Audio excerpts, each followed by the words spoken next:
of corner number 11, looking for and getting the Apex Brazil green flag, and the 36th Toyota Grand Prix of Long Beach is underway. And it looked like Wilson had a pretty good jump up alongside there, didn't he?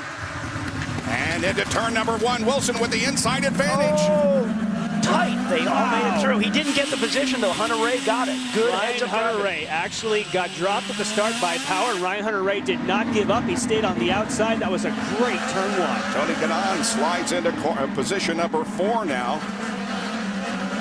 TK starting back in the 6th spot, so to grab 2 spots, as competitive as this field is, he timed that just right. But the sorting out there that we had between Ryan Hunter-Reay and Justin Wilson, that was pretty good respect between those 2 guys, saying, hey, we can't win here on the first lap. On to the backstretch they go, Jack. Well, not only was it good respect, guys, Will Power, Hunter-Reay, Wilson, Kanaan, Castro Neves, all the way down to Tagliani, used the push to pass as soon as the green flag came out. That overtake button came into play, both offensively and, as we've said, defensively at the start. First time I've seen that. And Briscoe's on the button as we speak, so it's not just the front straightaway. People getting after it, and that looked like Marco was side by side. They talked about in the driver's meeting, whatever you do, don't try to pass in the hairpin, and they're after it already. They're pretty adamant about that hairpin. You can't get anything done through there, guys, so don't challenge each other. Don't do anything to take each other out. And sure enough, there was some fighting for position. Even Will Power used his overtake assist in a defensive, just as Jack has been talking about in a lot of these races. That overtake assist is sometimes used as a defensive. Here's the move that we saw. Oh, rubbing his racing. Yeah, that's Marco just kind of rubbing on the right rear of Tagliani. We'll have to keep an eye on Tag just to make sure there wasn't a little puncture there. It doesn't take much. Those front wing plates are like razors once they get into the back of the Firestones. Tony Kanaan continues to run in 4th position. Up ahead, Wilson, Ray, and the leader of the race, Will Power. Now, the point that was made in the driver's meeting was that, hey guys, if you go to the inside to the hairpin, it looks like a great place to pass, but you physically can't make it all the way around the corner unless you're like Marco and you do a little bump thing and it turns the car for you and off you go. But you're setting yourself up potentially to do some damage to your cars.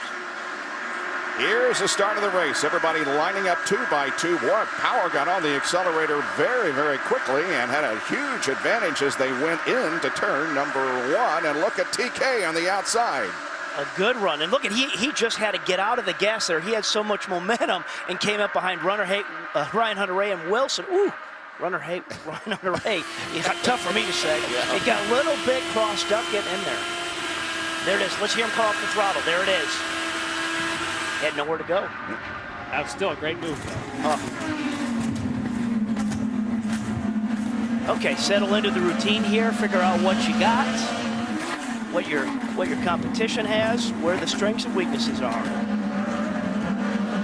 Out of turn number 8 onto the backstretch, which is in effect Seaside Way when there are passenger cars on it. Those 2 views at the start, I think, really reinforced the point that there was a lot of give and take going on there.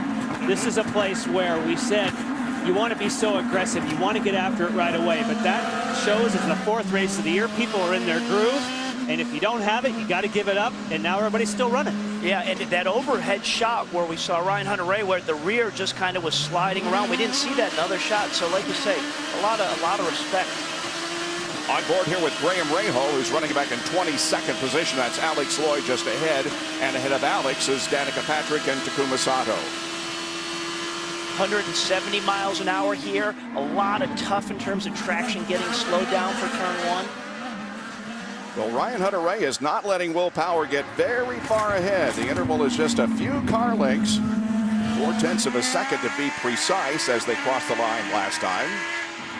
Well, we heard all weekend from Ryan Hunter-Reay as we're riding on board with him of how confident he is with this car, and he's having fun. And they said they made some changes and pushed enough buttons that were really good. Sometimes you can make 100 changes and not find one. Well, they say they found ones that really worked well, and that's good for the driver's confidence.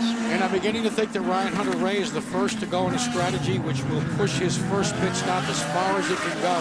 They've been talking to him already about, don't worry about the leader, just start making fuel. Others who made gains on the start include Mario Marias, who gained 2 spots, moving up from 15th to 13th. We're in the early stages of the Toyota Grand Prix of Long Beach on Versus. 5 out of 85 laps completed in the Toyota Grand Prix of Long Beach. And Will Power is leading his 6th consecutive race. That's the longest active streak. Matter of fact, going into today's race, he was the only driver to lead all the previous races this season. Put that into perspective, TK holds a record, having led 12 races in a row spanning 2004 and 2005. There's Dan Wheldon, who is running back in the 9th position. He's moved up 1 spot from his starting spot. Of course, in our pre-race show, we saw the hometown hero that's being honored here in Long Beach. The National Guard is doing that for every race this year, and for all of our men and women of the armed forces, God bless you wherever you are, near or far. Dan Wheldon, St. Petersburg, Florida. Panther Racing. The competition level of the IndyCar Series right now is probably the strongest it's ever been. And because of that, I think you have to make sure that during the race weekend, everything is done perfectly. If you're missing one element, the chances of you winning an IndyCar race right now are very slim. And so it's about capitalizing on all the opportunities that you have and making the most out of what you have and not making mistakes. Dan's best finish this year was 5th at Brazil, 20th at St. Pete, and he finished 11th last weekend at Barber Motorsports Park. And from this shot, you can see exactly what Dan is talking about. Everyone running nose to tail, the same times, the same cars, the same setups, and those small little details. And from a driving standpoint, Robbie, one little slip, and it all can go out the window. Well, I've talked to a number of drivers this weekend, Briscoe, Kanaan, and it's no longer a game of tenths that's separated. There's guys that are out searching for hundreds and thousands, and when we've looked at the qualifying grids, that's what's been separating guys from being 3rd back to 9th. There's been sometimes, 4 or 5 thousandths of just breaking some. So. Well, guys, Justin Wilson, I talked to him before he went out earlier today, and his teammate Mike Conway said the car's usually better at the latter part of the stint. Justin likes his early as well as late. He's got the car well balanced. I think this is a car that he can win with. He's happy, but the big question that everybody down here in pit row is asking is how long do those red tires last? That's the question that nobody can answer that right now. But you have a nice driver who likes his car in that Z-Line machine, Justin Wilson.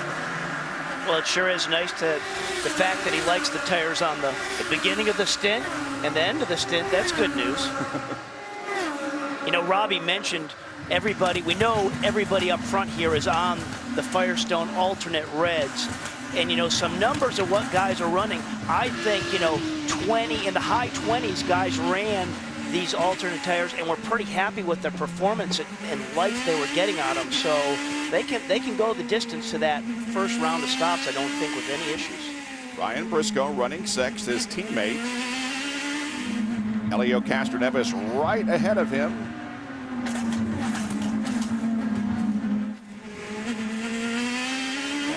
Just a few car lengths ahead. Ryan's best finish this year was at St. Pete. He was 3rd, was 6th last weekend at Barber. Look at how rough the track is in spots. That was a wiggle for Castroneves coming off. That's a bumpy corner there, Robbie. And Briscoe's under fire from Dixon. He's starting to fill his mirrors a little bit, isn't he? Yeah, he is. And this is just watch him close in as they come into the hairpin here. You'll see Dixon kind of close up there a little bit, but you can't do anything with it. You can't make a pass in there. What you want to do is you want to come off that hairpin and be able to put the power down, and that's just what he's able to do on Dixon right there and give himself a bit of a gap. First 3 pretty close together, then a bit of a gap back to the 4th place car, but it is Will Power showing the way. He's led from the drop of the green flag. Next, Ryan Hunter-Reay, then Justin Wilson, Tony Kanaan, and Helio Castroneves. The top 5 here at the Toyota Grand Prix of Long Beach, 6 through 10, Briscoe, Dixon, Tagliani, Wheldon, and Marco Andretti.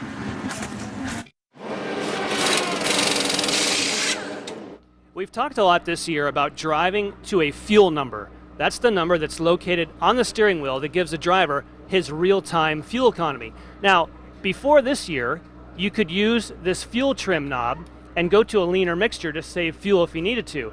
Now, by regulations, they've taken that away. You can still turn it to position 8, which will let you